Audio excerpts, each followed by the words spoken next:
sehat dan selalu dalam lindungan Allah Subhanahu wa Ta'ala. Amin. Ayo belajar.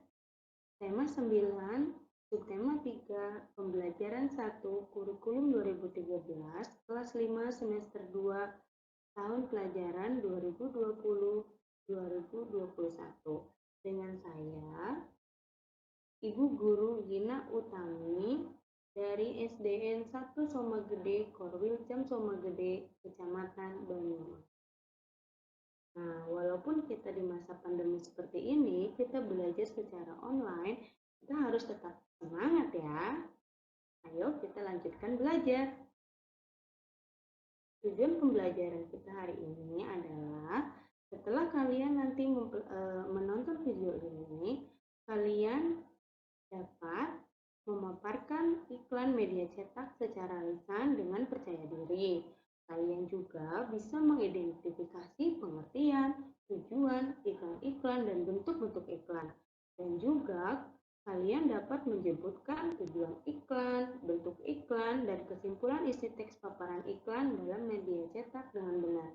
Dan yang terakhir, kalian dapat mengelompokkan benda-benda ke dalam unsur atau senyawa dengan tepat. Lanjut ya. Ayo kita amati gambar iklan ini ya.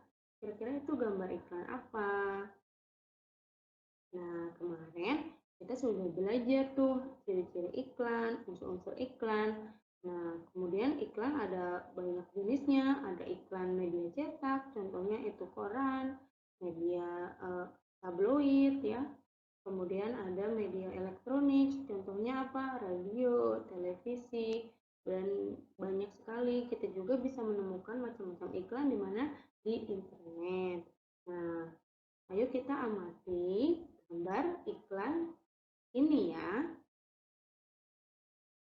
Nah, setelah kalian mengamati iklan ini, coba kalian kemukakan tentang satu, produk apa yang ditawarkan dalam iklan tersebut? Dua, apa saja yang terdapat dalam iklan tersebut? Tiga, bagaimana kesimpulanmu tentang isi teks paparan iklan tersebut? Nah, coba kalian amati baik-baik ya. Kemudian kalian kerjakan latihan soalnya nomor 1, 2, dan 3. Ibu beri waktu beberapa menit ya.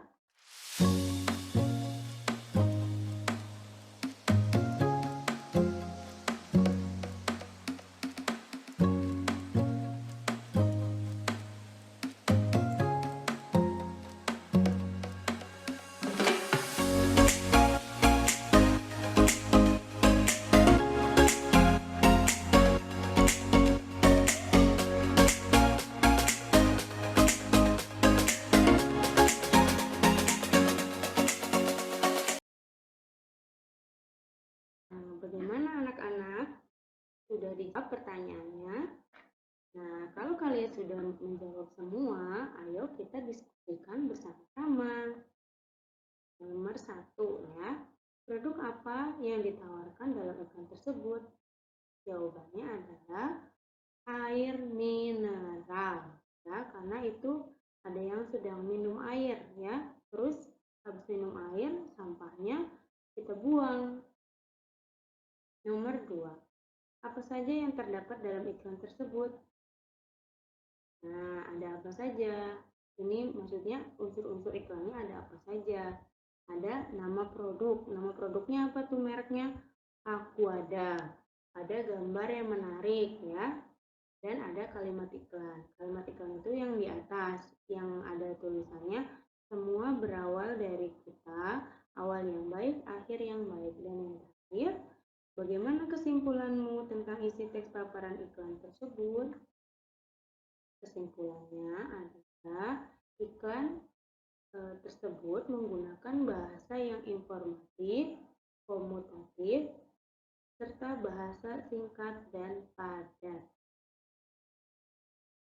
Iklan adalah sebuah informasi yang bertujuan untuk mendorong, membujuk, atau memberikan pengaruh pada khalayak ramai atau banyak orang agar tertarik pada barang atau jasa yang ditawarkan. Tujuan iklan apa aja sih? Tujuan iklan adalah memberitahukan kepada khalayak ramai tentang suatu produk jasa, mempengaruhi khalayak ramai tentang suatu produk jasa, menyarankan seseorang untuk membeli dan menggunakan suatu produk jasa yang diiklankan. Kemudian memberikan informasi tentang produk dan jasa, menarik khalayak ramai. Kemudian ciri-ciri iklan apa saja? Iklan itu harus informatif, komunikatif, bahasanya singkat dan padat, dan menarik. Nah, kalau bentuk-bentuk iklan macamnya apa aja? Yang pertama ada iklan baris ya. Iklan baris itu iklan kecil, singkat, berisi penawaran atau informasi tentang suatu yang terdiri atas beberapa baris saja. Iklan baris disebut juga iklan mini. Biasanya iklan baris itu adanya di koran ya. Ciri-cirinya apa saja sih? Ciri-cirinya adalah terdiri atas 2-3 baris. Informasi yang terkandung di dalamnya hanya informasi penting saja. Ditulis secara singkat, padat, namun jelas. Dikelompokkan sesuai dengan jenis barang atau jasa yang ditawarkan, berupa kalimat-kalimat pendek dan biasanya menggunakan singkatan-singkatan untuk menghemat tempat. Sebagian iklan baris dilengkapi dengan gambar ukuran kecil dan tidak berwarna, dilengkapi dengan nomor telepon penjual untuk dihubungi pembeli, tidak menggunakan ilustrasi grafis, dan yang terakhir, biaya pemasangan tergolong murah karena tidak membutuhkan tempat yang lebar. Ini adalah contoh iklan baris. Laptop dijual segera. Laptop kondisi masih mulus, segel garansi, harga 2,5 juta, nego minat hubungi 0838 211 85782 Ferry. Nah, iklannya sangat singkat, padat, namun jelas ya, ada judulnya atau nama iklannya yaitu laptop. Ada harganya, ada nomor yang bisa dihubungi pembeli, dan ada nama penjual.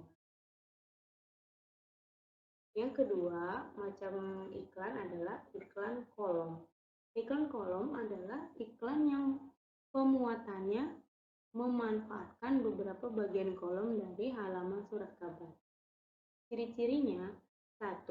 Terdiri atas ilustrasi atau gambar atau foto atau bagan dan kata-kata.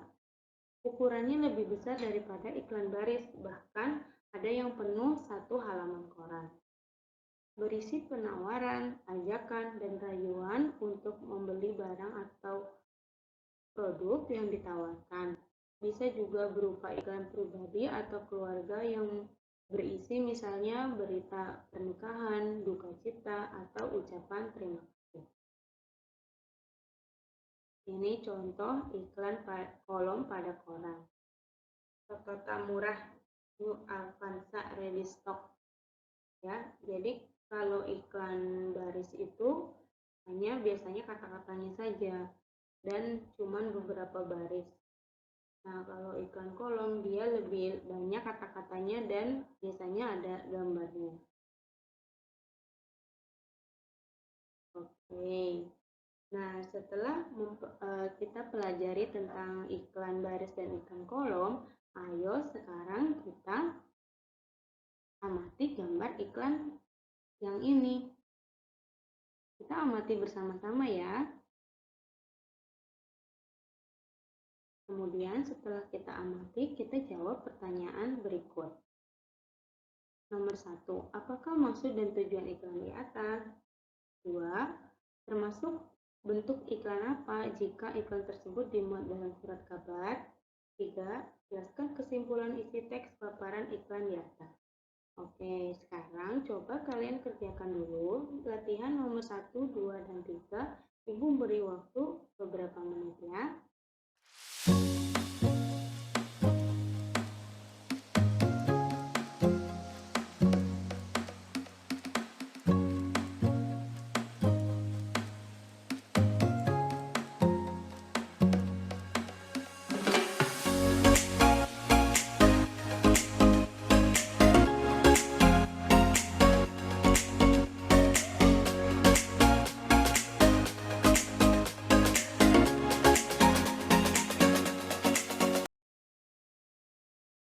Bagaimana anak-anak? Sudah dijawab pertanyaannya? Kita diskusikan bareng-bareng ya. Nomor 1, apakah maksud dan tujuan iklan di atas? Nah, tujuannya adalah untuk menghimbau masyarakat menjaga kesegaran udara di tempat umum, tempat kerja, dalam rumah, dan tempat ibadah. Caranya dengan tidak merokok di tempat-tempat tersebut. Nomor 2, termasuk bentuk jenis iklan apa jika iklan tersebut tidak dimuat dalam surat kabar? Nah, iklan tersebut termasuk bentuk iklan kolom. Yang ketiga, kesimpulan isi teks paparan iklan di atas adalah mengenai himbauan untuk menciptakan udara segar di tempat umum, tempat kerja, dalam rumah, dan tempat ibadah dengan tidak merokok. Nah, hari ini kita telah mempelajari iklan tentang air dan udara. Air dan udara merupakan benda-benda di lingkungan sekitar kita yang sangat dibutuhkan manusia. Tahukah kalian, udara merupakan benda yang tidak terlihat oleh mata, namun sangat dibutuhkan oleh manusia bahkan hewan sekalipun. Udara yang bersih dan sehat adalah udara kaya akan oksigen, sedangkan udara yang telah tercampur dengan asap rokok, asap kendaraan bermotor, dan asap-asap buangan pabrik merupakan udara yang tidak bersih. Kandungan dalam udara yang tercemar asap-asap tersebut tidak lagi banyak mengandung oksigen. Kandungan udaranya sudah tercampur zat-zat yang lain yang merugikan kesehatan. Selain itu, benda lain yang tidak kalah penting bagi manusia adalah air. Air tidak hanya digunakan untuk minum, air juga sangat dibutuhkan untuk kebutuhan sehari-hari seperti mandi, mencuci alat-alat rumah tangga, dan mencuci baju. Air merupakan benda tunggal, akan tetapi sebenarnya air terbentuk atas hidrogen dan oksigen. Hidrogen dan oksigen dalam air tidak dapat dipisahkan kecuali dengan reaksi kimia tertentu. Berbeda dengan tanah, dalam tanah kamu dapat jumpai adanya kerikil, batu, dan pasir yang dapat kamu pisahkan dengan tangan. Secara umum, benda-benda di lingkungan sekitar kita atau materi dapat dibedakan menjadi dua, yaitu zat tunggal dan campuran. Zat tunggal adalah zat yang terdiri atas sejenis materi. Zat tunggal dapat disebut juga zat murni. Salah satu zat tunggal adalah air. Zat tunggal dapat berupa unsur dan senyawa. Nah, unsur adalah zat tunggal yang tidak dapat diuraikan menjadi zat lain yang lebih sederhana. Contohnya adalah besi, emas, aluminium, karbon, nitrogen, tembaga, perak, seng, dan oksigen. Sedangkan senyawa terbentuk oleh perikatan kimia dari dua atau lebih jenis unsur. Sebagai contoh adalah air. Air terbentuk dari oksigen dan hidrogen. Contoh senyawa yang sering kita temui dalam kehidupan sehari-hari misalnya garam dapur, gula pasir, asam cuka, soda kue, dan vitamin C. Nah, campuran. Zat campuran adalah gabungan dari dua zat atau lebih yang sifatnya asalnya tidak hilang sama sekali. Campuran dapat dibentuk dari gabungan unsur dengan unsur, senyawa dengan unsur, atau senyawa dengan senyawa. Berbeda dengan campuran antara lain, beberapa contoh campuran antara lain air laut, air sungai yang kotor, air kopi, air teh, larutan garam, larutan gula, sirup buah, baja, kuningan udara, dan tanah. Nah, setelah kalian mempelajari zat tunggal dan zat campuran, dan kalian dapat membedakan zat-zat yang termasuk dalam unsur dan yang termasuk dalam senyawa. Coba kalian lengkapilah tabel penggolongan unsur dan senyawa berikut. Ada air, tembaga, gula, perak, garam, hidrogen, besi, asam cuka, oksigen, dan emas. Kelompokkan mana saja yang tergolong dalam unsur dan mana saja yang tergolong dalam senyawa. Ibu berikan waktu beberapa menit untuk kalian mengerjakan. Bagaimana? Sudah dikerjakan? Dikerjakan dengan memberikan tanda checklist ya. Kita jawab bersama-sama. Air termasuk dalam senyawa. Tembaga merupakan unsur. Gula merupakan senyawa. Perak merupakan unsur. Garam merupakan senyawa. Hidrogen merupakan unsur. Besi merupakan unsur. Asam cuka merupakan senyawa. Oksigen merupakan unsur dan emas merupakan unsur. Kesimpulannya, benda atau materi yang berada di lingkunganmu dapat memberikan manfaat bagi kehidupan. Benda atau materi yang ada termasuk zat tunggal yang boleh atau unsur dan senyawa maupun ke dalam campuran. Sebagai contoh, air adalah zat tunggal yang merupakan senyawa. Air sangat berguna bagi kehidupan manusia. Air berguna untuk minum, mandi, mencuci pakaian, dan lain-lain. Air juga bermanfaat bagi hewan dan tumbuhan. Banyak benda atau materi di sekitarmu yang dapat memberikan manfaat bagi kehidupan. Terima kasih. Sekian video pembelajaran tema 9, subtema 3, pembelajaran 1 kali ini ya.